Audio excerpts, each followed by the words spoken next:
What's up, YouTube? This is Too Raw for TV. All right, so Shaquille O'Neal has made it known for quite some time that, how does he put it? He isn't interested. He's never been interested in being seen as the GOAT. He wants to be seen as the most dominant player of all time. Now, in my opinion, I think Shaq is the second most dominant player of all time, behind Wilt and Norman Chamberlain. Shaq doesn't particularly like that. He doesn't like sharing that title with Wilt. He's let that be known. And recently, he said something in regards to an opinion that Shannon Sharpe had. When I think Shannon Sharpe listed his, I think it was either his three, I think it was his five, it might have been his top five centers of all time. And I think he had Shaq at number 3. Now, it's interesting because if you ask me that question, I have Shaq at number 5. But, you know, it is what it is. Shaq he does not particularly like being ranked behind Wilt Chamberlain. And he said as much. As a matter of fact, this is what he had to say in regards to being ranked behind Wilt, according to Shannon Sharpe. Quote, "Only problem I had with Shannon said, yes, Wilt did average 50 and did all that, but he's only got 2 championships. He didn't get double and quadruple teamed. And this is why I wish I didn't get hurt that last year, because I wanted to pass Wilt in points. People always look at stats, but what is the ultimate stat that you're supposed to look at? Championships, right?"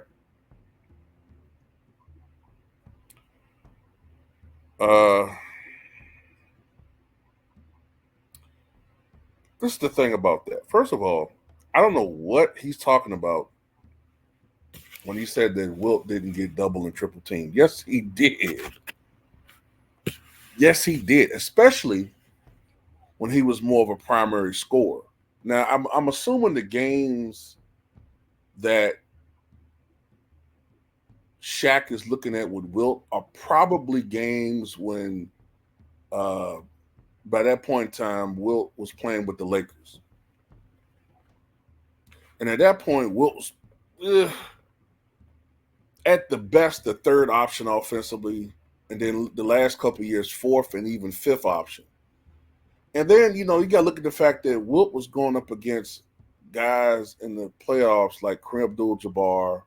He was going up against centers like Willis Reed. And you got to remember, at that stage of his career, Wilt wasn't scoring like that. 13, 14, maybe I think 17, 18. But he wasn't scoring 35, 40, 50 points a game. So what I'm saying is he's going up against all-time great centers who don't need help defensively. This was an older Wilt Chamberlain who was playing on one leg, essentially, after the injury from the 69-70 season. And Wilt was still giving as good as he got. Shaq, yeah, he was going up against centers in the 90s, but come on, man. Like in the 2006 finals, who was Shaq going up against on that Dallas team? Eric Dampier and Desanya Diop? Come on, man. And then in the finals, in his prime, the best center he went up against was Dikembe Mutombo, who was older and whom he outweighed by 100 pounds and plus. You know what I'm saying? Then in the first finals, going up against a Rick Smits who was done. Those were the last games Rick Smits played in his career before he injured after that final series. Feet was messed up. And then he went up against Todd McCullough. Todd McCullough, and who was the backup? And with the Nets, was it Todd McCullough and Aaron Williams, who I think was really a power forward? So at the end of the day, come on now. That's just ridiculous. And let's be fair too. I don't know why Shaq keeps saying, "I wish I did get injured my last year. I would have passed my points." No, you wouldn't have. You would have had to have played at that point, at the rate you were going. You would have had to play 5 or 6 more years to have even a scrape a chance of passing Wilt. You know why? Because he was. Let me see. Shaq, I think, entered that season something around almost 3,000 points behind Wilt, 2,900, 2,800 at the least. At the rate he was going, he would have had to have averaged better than 17 points a game, I think, over the next 3 seasons to pass Wilt. And Shaq wasn't doing, I don't think, 10 points a game at that point. So he wasn't going to pass Wilt. That's just malarkey. And then let's talk about something else, man. He keeps talking about championship rings. Now, I know some people disagree with this. I get it. We all have our opinions. But from what I can remember, during the consensus of Hakeem Olajuwon's career, the last 10 years, I recall the general consensus being Hakeem being the greater center between the two. Why? Um, Even though Shaq had more titles, Olajuwon was just a better overall player. Shaq was more dominant, but Olajuwon was the better shooter. Olajuwon was the better free throw shooter. Olajuwon was more skilled. Olajuwon was a better rebounder. Olajuwon was a better shot blocker, better defensive player overall. And he didn't have as much help as Shaq. Shaq arguably had the most help of any player in the history of NBA, including LeBron James. He should have won more titles. I mean, look, this is a guy, Shaq, that played with Penny Hardaway, who wasn't for injuries would be a top 25 all-time player. He played with the best three-point shooter in the game for a couple of years in Dennis Scott. As far as maybe not percentage, but as far as his size, his range, Dennis Scott was probably the best prolific three-point shooter for like 2 or 3 seasons. Then Nick Anderson, before the finals in '95, was a dog. Nick Anderson scored 50 points, I think, come off the bench for the Orlando Magic in one game against the Nets, I think it was, before Shaq got there. Or it might have been Shaq's first year, I can't remember. Then you had Horace Grant, who was already a established championship player with the Bulls when he joined the Orlando Magic.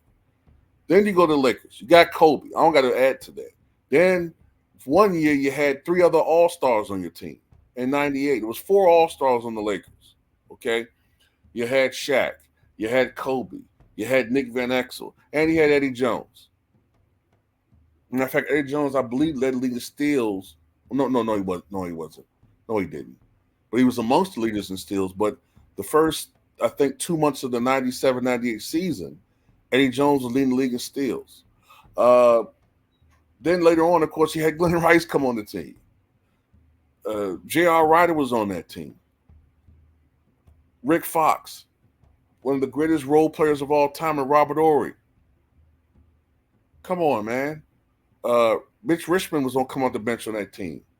Then, later on,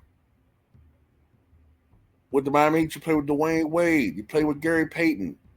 Matter of fact, you played with Payton with the Lakers and Miami. Karl Malone with the Lakers. Then going to Miami, you had, who else?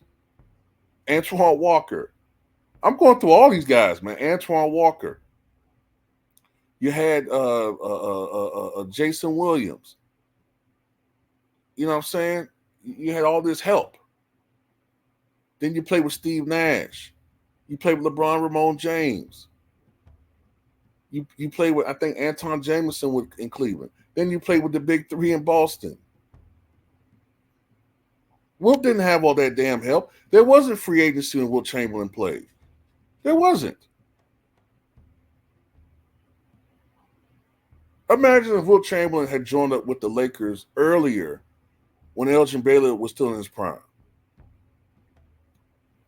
I think they would have won the championship in '62, being that they still won 7 games with the Boston Celtics. Then Wilt had to contend with one team that had all these stars on one squad, the Boston Celtics. Everybody keep talking about Wilt only won 2 titles. Well, the question I have is, who else was winning titles during the time Bill Russell was on the Celtics? Nobody else, except for Bob Pettit. Who else was winning titles between 57 and 69?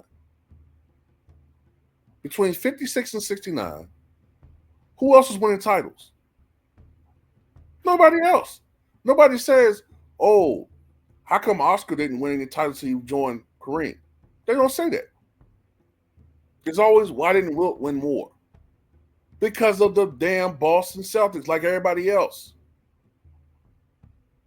And then when I see these comparisons with Shaq and Wilt, people leave stuff out conveniently.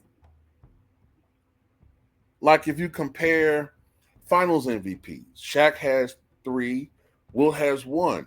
But had the award existed in '67, Wilt would have had 2. Shaq had 3 all defensive selections, Wilt had 2. But what did they leave out?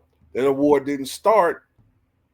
All defensive selections didn't start until the '68-'69 season, when Wilt Chamberlain was already 32 years old.